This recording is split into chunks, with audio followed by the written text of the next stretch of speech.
CT images are reconstructed from multiple projections by automated algorithms, the most common of which is back projection. The CT image list we see here has been reconstructed from multiple projections at multiple angles.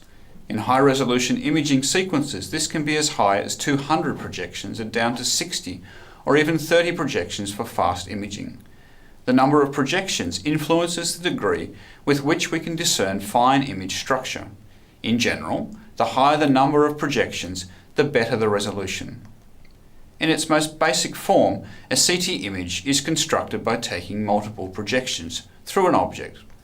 We then rotate both the source and acquisition sensors on a gantry around the subject, taking projections as we go.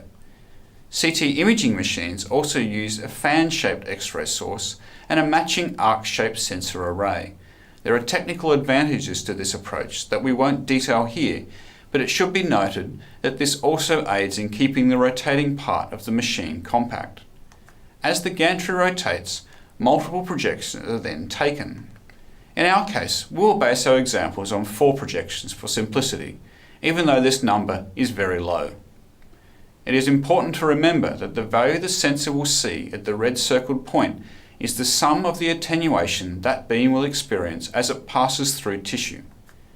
This single number is the only output data recorded, and as such each projection will be a linear series of numbers across the sensor array.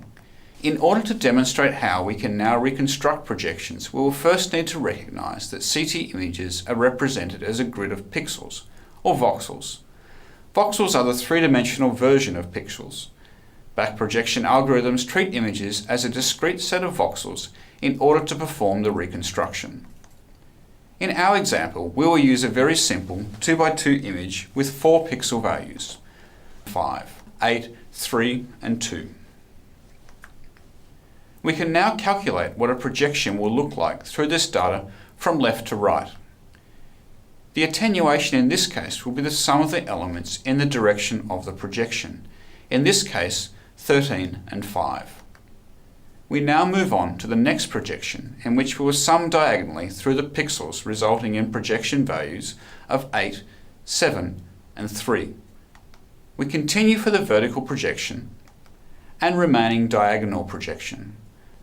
What we have now is a set of 4 projections that are equivalent to the raw output of a CT machine from a 2x2 block of data. In order to reconstruct the original values in the block, from the 4 projections we start with an empty 2x2 block. The first step is to fill the block with the values from the first projection in the direction of the projection that generated them. In our case, 13 in the top row and 5 in the bottom row. We then proceed to the second projection and add the values of this projection to our current result.